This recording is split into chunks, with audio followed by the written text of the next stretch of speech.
Today, we're offering $1,000. If you dare take just one bite of any of these 8 bizarre, but totally real, delicacies from around the world, these dishes will shock you, gross you out, and maybe even tempt you. So, buckle up, my brave foodies, as we journey through the weirdest bites ever served on planet Earth. Let's kick things off in Cambodia, where locals munch on Thai zebra tarantula. Giant tarantula, like we eat potato chips. These aren't just bar snacks, they're survival heroes. During the brutal Khmer Rouge regime in the 1970s, when food was scarce, Cambodians turned to these 8-legged protein powerhouses to literally save lives, making arachnophobia into an appetizer. What started as desperation became a delicacy. The crazy part? In the spider capital of Skuon, vendors sell them for up to $1 each. That's more expensive than most meals in Cambodia. They're seasoned with garlic, salt, and sometimes sugar, then deep fried until crispy with gooey insides, served like street popcorn in Cambodia. Locals say they taste like soft-shell crab with a nutty flavor. Even Angelina Jolie, yes, Lara Croft herself, ate one on camera in Cambodia and called it delicious. Nay means no, not in Belgium. Here, horse steak, pardon beef shtuk, is considered totally acceptable, making it as normal as chicken. It's Europe's culinary capital's secret. Belgium consumes more horse meat per capita than anywhere else in the world, importing a whopping 44 million pounds annually. This isn't some ancient tradition. It's happening right now in Belgian butcher shops and restaurants. The meat is described as sweeter than beef with a delicate flavor. What's wild is that horse meat actually gets better with age, so they don't breed horses for meat. They use retired racehorses and workhorses. Even Ernest Hemingway was a fan when writing in Europe. Imagine popcorn, but it flies. In Gambia, after the rain comes the feast. Termites allays, winged termites toasted or fried. They're crunchy, nutty, and super sustainable. 50% protein, way more than beef. Locals harvest them during swarms, sometimes by the bucketful, remove the wings, and roast them with minimal oil since they're naturally fatty. They puff up like tiny balloons and supposedly taste buttery and nutty. And guess what? Kids treat them like candy. For many African communities, the arrival of flying termites signals the start of the rainy season and is celebrated like a harvest festival. Welcome to Colombia's ultimate comfort food, hangover cure, and even puts hair on your chest. Caldo de pajarilla. This isn't your grandmother's chicken soup. We're talking about a hearty stew made with beef heart, lungs, liver, kidney, spleen, and yes, sometimes testicles. This working-class dish emerged from the philosophy of waste nothing, using every part of the animal.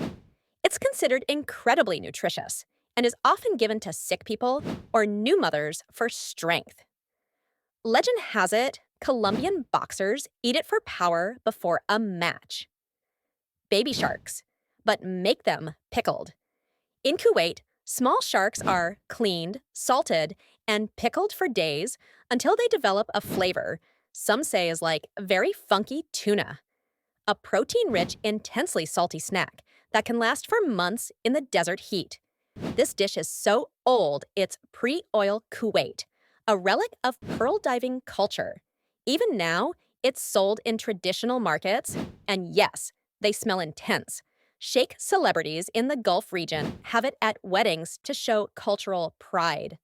The Maasai warriors of Kenya and Tanzania have been drinking the ultimate energy drink for centuries, the Maasai blood drink, and it comes straight from their cattle.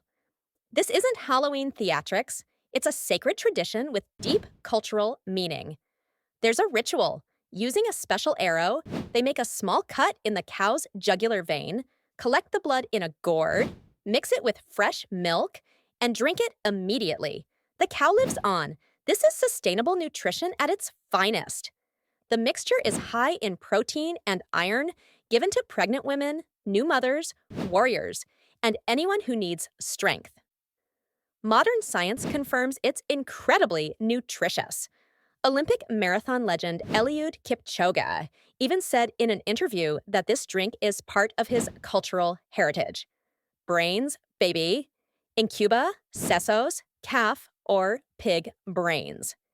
In Cuban tradition, when a pig is roasted for special occasions, there's a cherished ritual, the skull is opened, and guests take turns with spoons to eat the brain. This practice represents hospitality at its peak. Offering guests the most prized part of the animal shows ultimate respect and generosity. The brains are mashed and often made into fritters, battered and fried until golden and crispy on the outside while remaining creamy inside. Incredibly smooth, creamy, buttery texture, and slightly gamey, they're seen as a nutrient bomb. Back in the day, it was a delicacy for intellectuals, literally food for thought. Che Guevara himself was rumored to eat them regularly before speeches. Neuroscience you can taste. And now, the rarest one on our list, tree kangaroo stew.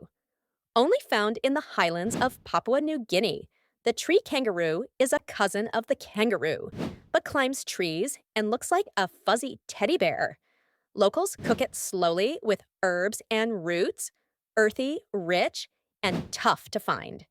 It's so rare, the dish is only served during major festivals. This is strictly traditional subsistence hunting by indigenous communities, and tree kangaroos are now protected in many areas due to habitat loss. Celebrity chef Anthony Bourdain once called it unforgettable. Feeling hungry? Or maybe just a little haunted? Which dish would you try a bite for $1,000? From survival foods that became delicacies to ancient traditions that continue today, these dishes tell incredible stories of human adaptability, culture, and the universal truth that one person's weird is another person's wonderful. Let us know in the comments. Don't forget to like, subscribe, and join us next time as we dig into the deliciously strange around the globe. And as Mr. Ambot would say, no matter what you're going through, you still deserve to eat whatever you want. Because at the end of the day, food is about more than taste. It's about culture, survival, tradition, and the incredible diversity of human ingenuity. Bon appétit, if you dare!